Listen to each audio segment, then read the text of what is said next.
Hi student, अस्सलाम वालेकुम।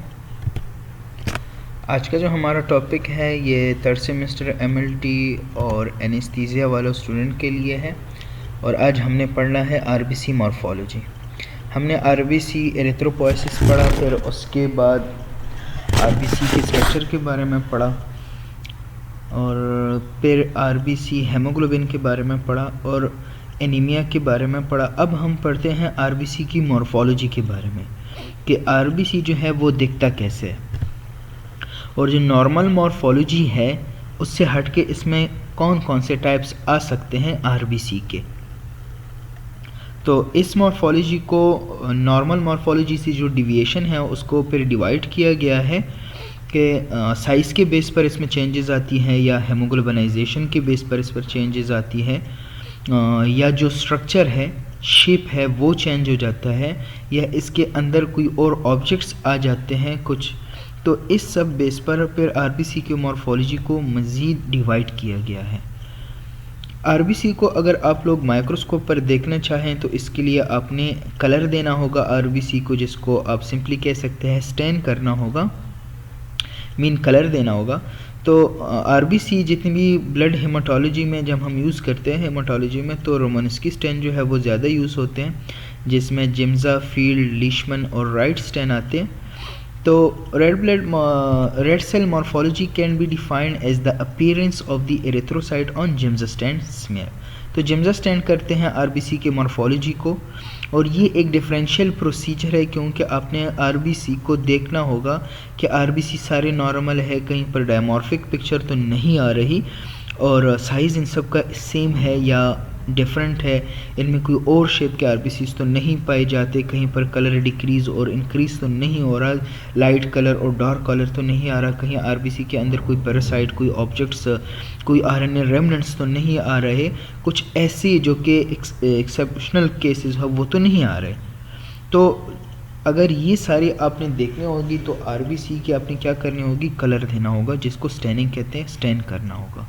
Staining पर भी हम एक टॉपिक जो है वो कर लेंगे, एक वीडियो बना लूँगा मैं आपके लिए। स्टैनिंग आप लोग पढ़ लेंगे, माइक्रोबायोलॉजी में पढ़ लेंगे, लेकिन फिर भी हेमाटोलॉजी में हम हेमाटोलॉजी रिलेटेड जो स्टैंड है उसमें ये पढ़ते हैं।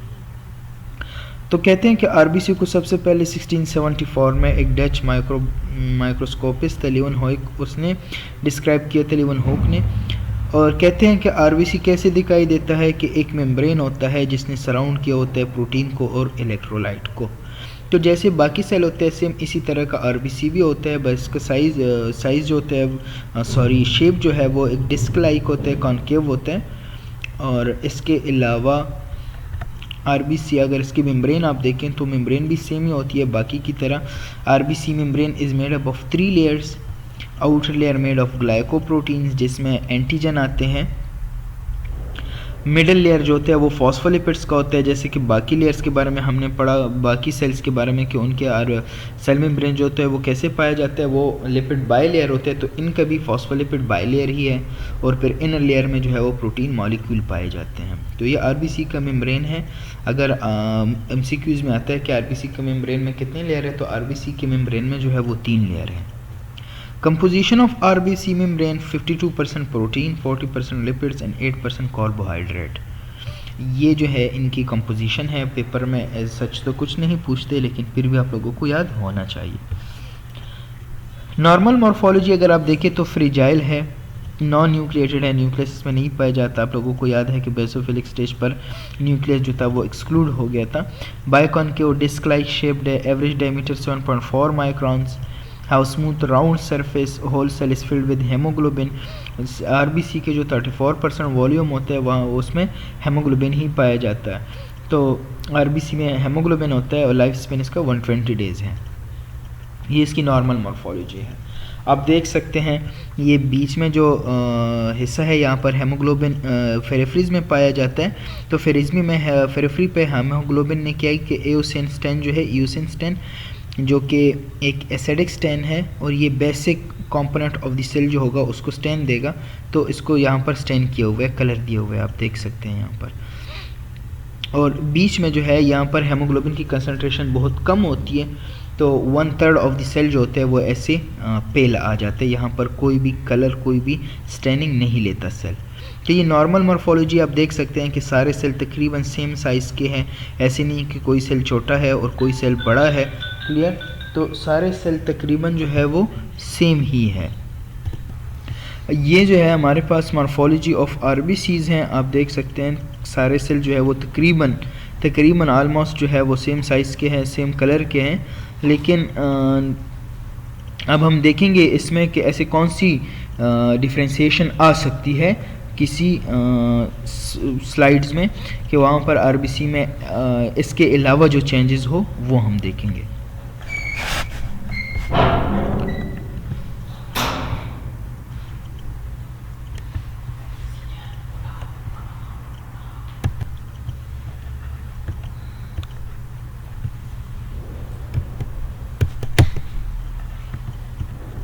ये एबनॉर्मेलिटीज़ हैं आरबीसी के, आप देख सकते हैं। अगर आरबीसी में साइज़ के डिफरेंस आता है तो इसको एनीज़ोसाइटोसिस बोलेंगे। साइज़ के बेस पर अगर इसमें वेरिएशन आती है, साइज़ इंक्रीज़ हो जाता है, जैसे कि एनीमिया हमने पढ़ा था कि एनीमिया में एक मैक्रोसाइटिक एनीमिया होता है, एक मैक्रोसाइटिक एनीमिया होता है। तो माइक्रोसिटिक और मैक्रोसिटिक एनीमिया में वो साइज़ ही उनका डिफरेंस आ रहा था। तो दिस कैरेक्टरिस्टिक इज़ कॉल्ड एनीज़ोसाइटोसिस। ये डिफेक्ट जिसमें आरबीसी के साइज़ में मसला आ जाता है तो इसको बोलते हैं एनीज़ोसाइटोसिस। और पॉइकिलोसाइटोसिस क्या होता है कि जब इसके शेप में मसला आ जाता है। सिंपली शेप जो है वो डिस्क लाइक है, कॉनकेव है, और अगर इसमें कोई मसला आ जाता है कि ये ओवल शेप ले लेता है या इसके अलावा कोई और शेप ले लेता है, पेंसिल लाइक हो जाता है, जैसे कि हेमोग्लोबिन सिकल सेल एनीमिया आप लोगों ने पढ़ा कि सिकल सेल एनीमिया में आरबीसी जो है वो द्रांति की तरह हो जाते हैं। तो ये जो है ये क्या है, इसके शेप में मसला आ रहा है। इंक्लूजन इन आरबीसी के बारे में आपने पढ़ा कि कुछ भी नहीं है सिवाय हेमोग्लोबिन के और कुछ इलेक्ट्रोलाइट के। इन आरबीसी में अंदर और कुछ नहीं पाया जाता। तो आरबीसी में अगर कुछ नहीं है और इसके अलावा ऐसा कुछ आ जाता है जो कि कलर ले ले, तो ऐसे मॉर्फोलॉजी डिफेक्ट को हम बोलते हैं inclusion in RBC. Change in haemoglobinisation, अब आपने हेमोग्लोबिन देखा कि फेरेफ्रीज पर हेमोग्लोबिन प्रेजेंट होता है। अगर हेमोग्लोबिन ज़्यादा है, जैसे कि सीबीसी अगर आप लोगों को याद हो, वहाँ पर हमने MCHC वगैरह पढ़े, तो अगर हेमोग्लोबिन की कंसनट्रेशन ज़्यादा है, सही है, तो वो ज़्यादा कलर लेंगे, और अगर हेमोग्लोबिन की कंसनट्रेशन कम है तो फिर ये कम कलर लेगा, सही है। एबनॉर्मेलिटीज़ इन डिस्ट्रीब्यूशन, नॉर्मली हमने रेड सेल डिस्ट्रीब्यूशन विड्थ कितना पढ़ा था कि 14 जो है वो red blood cell distribution width है। अगर इससे कम या ज़्यादा होता है कि आरबीसी जो है वो आपको ऐसे नज़र आए कि बिल्कुल एक दूसरे के ऊपर स्टैक हुए होते हैं, जैसे कि सेडिमेंट रोलिक्स फॉर्मेशन है, रोलिक्स फॉर्मेशन। तो रोलिक्स फॉर्मेशन में क्या हो जाता है, आरबीसी एक दूसरे के ऊपर स्टैक, जैसे कि सिक्कों को एक दूसरे के ऊपर रखा जाता है, तो ऐसे स्टैक ऑफ कॉइन्स जो होते हैं वो बना देते हैं। इसके अलावा एग्लूटिनेशन भी हो सकती है, अगर आरबीसी के ख़िलाफ़ एंटीबॉडीज़ बन जाते हैं और वो उसकी क्या करते हैं, एग्लूटिनेशन करते हैं। तो ऐसे कंडीशन में भी आरबीसी एक दूसरे से दूर नहीं होंगे बल्कि बिल्कुल नज़दीक होंगे। तो वो कंडीशन जिसमें आरबीसी की डिस्ट्रीब्यूशन का मसला हो तो उसको एबनॉर्मेलिटीज़ इन डिस्ट्रीब्यूशन कहेंगे। अब सबसे पहले हम पढ़ते हैं एनीज़ोसाइटोसिस के बारे में कि आरबीसी के साइज़ में, आरबीसी की साइज़ में कौन कौन सी चेंजेस आ सकती है। आज हमने जितना भी पढ़ना है तो ये सिंपली ओवरव्यू है, ये सिंपली ओवरव्यू है। हमने पढ़ना है कि क्या है और कौन सी कंडीशन में आ सकता है। बाकी हर एक के बारे में कि माइक्रोसाइट जो है वो आरबीसी माइक्रोसाइट क्यों होता है, इसका आरबीसी का साइज़ कम क्यों होता है, तो ये हमने फिर डिटेल में पढ़ना होगा। एक टॉपिक सिर्फ इसका होगा, एक टॉपिक इसका, एक टॉपिक इसका। आज हमने जितना भी पढ़ना है इस टॉपिक को, आरबीसी की मॉर्फोलॉजी को मैंने 2 पार्ट्स में डिवाइड किया है क्योंकि ये बहुत ही ज़्यादा लेंथी टॉपिक है, तो इसलिए मैंने आधा आज करेंगे और आधा जो है वो कल हम पढ़ लेंगे। तो मसला ये है कि हमने इसको आज जो पढ़ना है वो हमने सिर्फ ओवरव्यू पढ़ना है कि क्या होता है और किन कंडीशन में होता है। बाकी जो पैथोफिजियोलॉजी है वो हम अगले लेक्चर्स में फिर पढ़ेंगे। माइक्रोसाइट के बारे में पढ़ते हैं कि माइक्रोसाइटोसिस जो है तो decrease in red cell size, जो रेड सेल का साइज़ है वो क्या हो जाता है, डिक्रीज़ हो जाता है, माइक्रो हो जाता है। रेड सेल का नॉर्मल जो अगर आपको याद हो डायमीटर कितना है 6.8 to 7.4 माइक्रोमीटर, अगर इससे कम हो जाता है तो क्या है, इसको हम माइक्रोसाइट बोलते हैं, मतलब कि आरबीसी का साइज़ डिक्रीज़ हो जाना। The nucleus of small lymphocyte जो होता है वो तकरीबन 8 माइक्रोमीटर का होता है, वो 8 माइक्रोमीटर का होता है। तो वो एक यूज़फुल गाइड है अगर आपको आरबीसी के साइज़ के बारे में पता लगाना है। तो आरबीसी के साइज़ के बारे में पता लगाने के लिए आपको क्या करना होगा कि इसको अपने लिम्फोसाइट का जो न्यूक्लियस है उसके साथ मैच करना होगा कि आरबीसी का साइज़ और लिम्फोसाइट के न्यूक्लियस का साइज़ होता है वो सेम होता है तकरीबन। कौन कौन सी कंडीशन में आ सकते हैं, आयरन डिफिशिएंसी एनीमिया, थैलेसीमिया और सिड्रोब्लास्टिक एनीमिया। इन कंडीशन में हमारे पास जो सेल होंगे वो माइक्रोसाइटोसिस के होंगे। तो आपसे पूछ सकते हैं कि आरबीसी जो है वो अपना साइज़ जो है डिक्रीज़ कर देते हैं और ऐसी कंडीशन को माइक्रोसाइटोसिस कहते हैं। तो ऐसे कौन सी कंडीशन में जिसमें माइक्रोसाइटोसिस होगा, ये आप देख सकते हैं। ये आरबीसी जो है ये नॉर्मल आरबीसीज हैं जो जिस पर 2 लिखा हुआ है, और बाकी आप देख सकते हैं कि इसमें ये टीयर ड्रॉप सेल देखें आप, ये भी एक मॉर्फोलॉजिकल डिफेक्ट है। तो ये देखें हेमोग्लोबिन जो है वो इंक्रीज़ हो गया, इसमें सेंट्रल पेलर एरिया बिल्कुल है ही नहीं इसकी तरह। तो अगर आप इसमें देखें तो आप अपनी फोकस करें कि माइक्रोसाइट कौन से होंगे, ये सेल देखें इनके मुकाबले में ये छोटे हैं। तो ऐसे स्लाइड को डायमॉर्फिक पिक्चर कहते हैं। डायमॉर्फ मीन कि डायमॉर्फोलॉजी, दो मॉर्फोलॉजी इसमें पाए जाते हैं, एक देखिए स्मॉल मॉर्फोलॉजी है और एक लार्ज मॉर्फोलॉजी है, जिसको मैक्रोसाइटोसिस नॉर्मल आप बोल सकते हैं आरबीसी, और ये आप स्मॉल आरबीसी हैं, आरबीसी ने अपना साइज़ कम किया हुआ है। तो ये क्या है, डायमॉर्फिक पिक्चर है। और microcyte, macrocytes increase in size of red blood cell, जब रेड ब्लड सेल का साइज इंक्रीज हो जाए तो this condition is called macrocytes.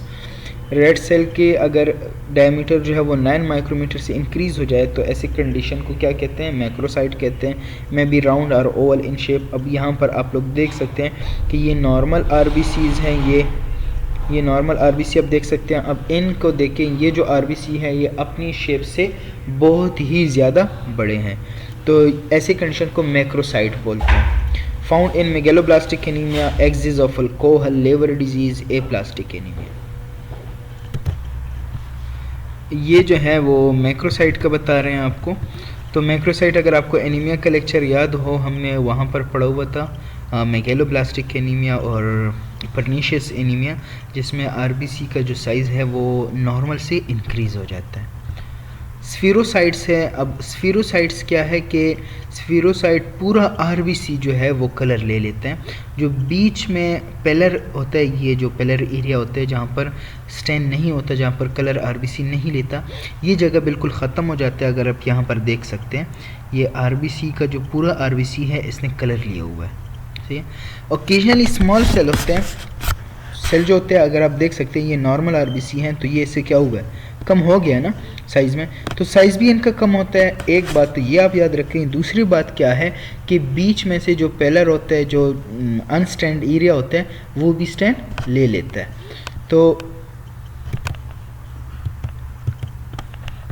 तो ये स्फीरोसाइट्स हैं। मैंने आपको पहले बताया कि जो ये अनस्टैंड एरिया होता है ये तकरीबन 1/3 ऑफ आरबीसी होते हैं। आरबीसी को अगर आप 3 हिस्से कर लें तो एक हिस्सा जो होता है वो पेलर लेता है। पेलर मीन के ये कलर नहीं लेता, येलो टाइप होता है, तो ये इंक्रीज़ हो जाता है, 1/3 से ज़्यादा हो जाता है, 2/3 का हो जाता है, या पूरा इसमें बिल्कुल रहता ही नहीं है यहाँ पर ये area. Round in shape cell जो होते हैं वो बिल्कुल राउंड हो जाते हैं, नंबर एक बात। दूसरी बात कि साइज़ इनका डिक्रीज़ हो जाता है। तीसरी बात ये कि जो एरिया अनस्टैंड होते हैं वो स्टैंड हो जाते हैं। तो ये कौन सी कंडीशन में होता है, immune mediated haemolytic anaemia, defective membrane और डिसेमिनेटेड इंट्रावास्कुलर कोगुलेशन। तो ऐसी कंडीशन है ये सारे कि इनमें हमारे पास स्फीरोसाइट जो होंगे वो स्लाइड में आपको दिखाई देंगे स्लाइड पर। अब ये जो हमने पढ़ा तो ये साइज़ के बेस पर था।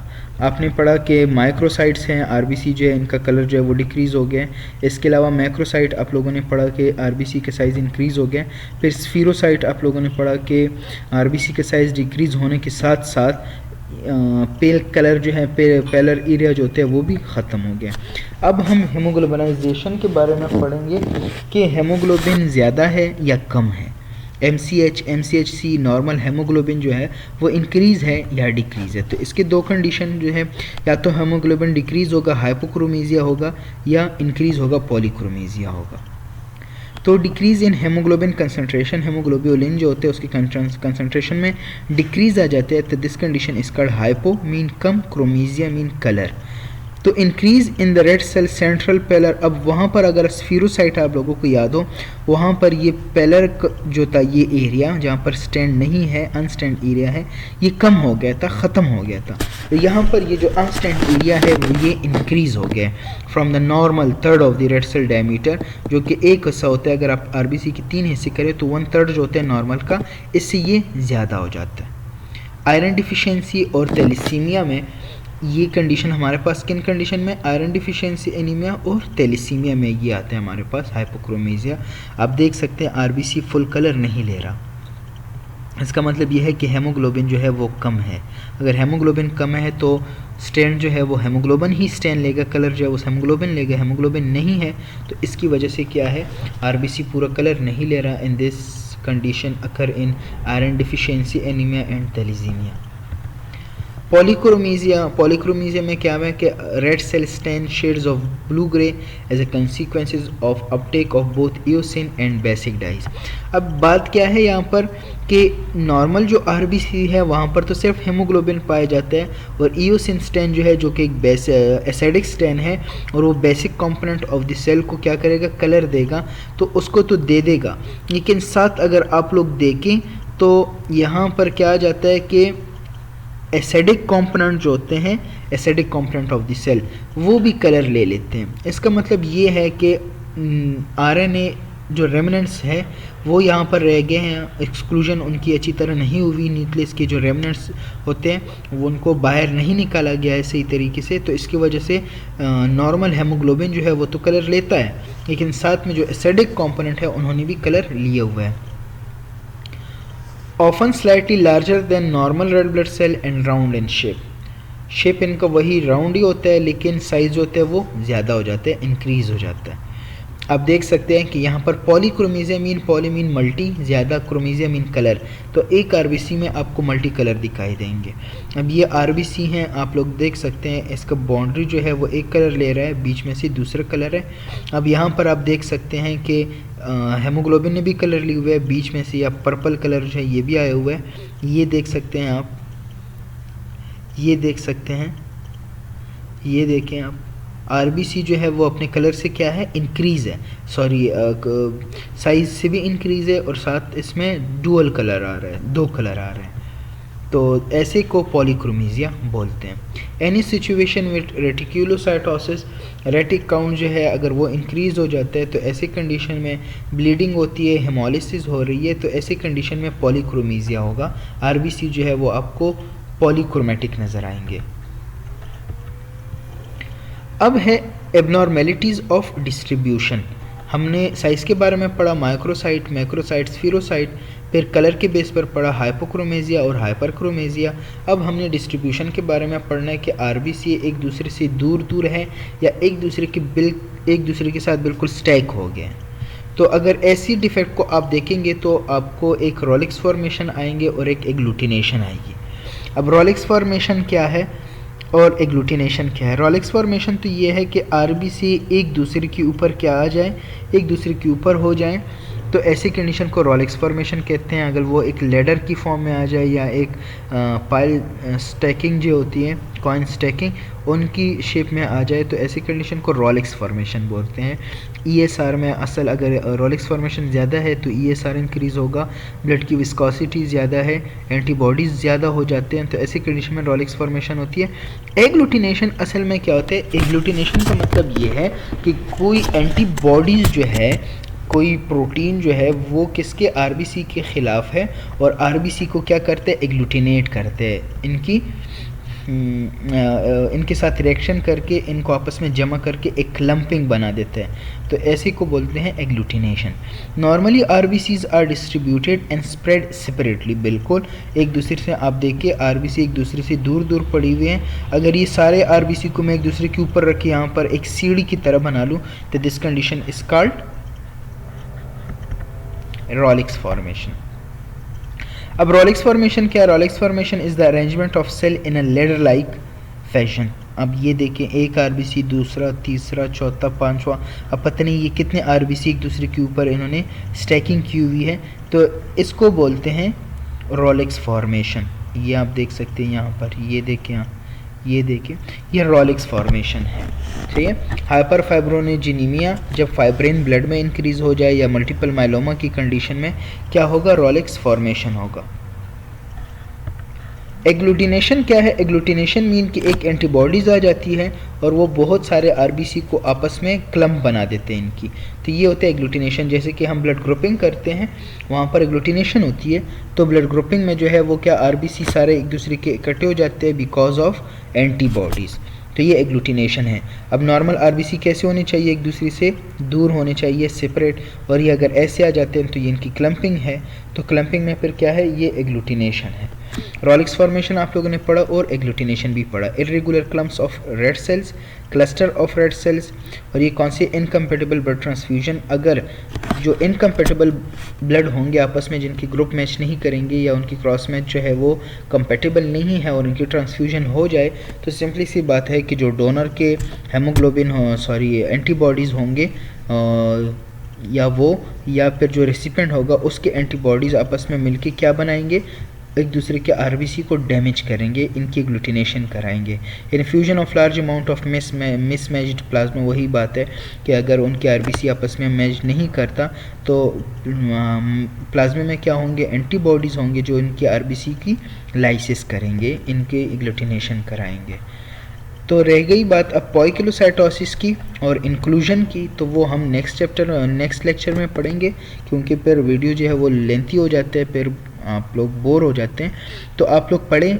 आज हमने सिर्फ ये पढ़ा कि कैसे दिखाई देंगे और कौन कौन सी कंडीशन में है। नेक्स्ट हर एक का हमने अलग अलग से एक टॉपिक कराना होगा। आप लोग पढ़ें, समझें, अगर किसी को समझ नहीं आती तो आप लोग पूछ सकते हैं।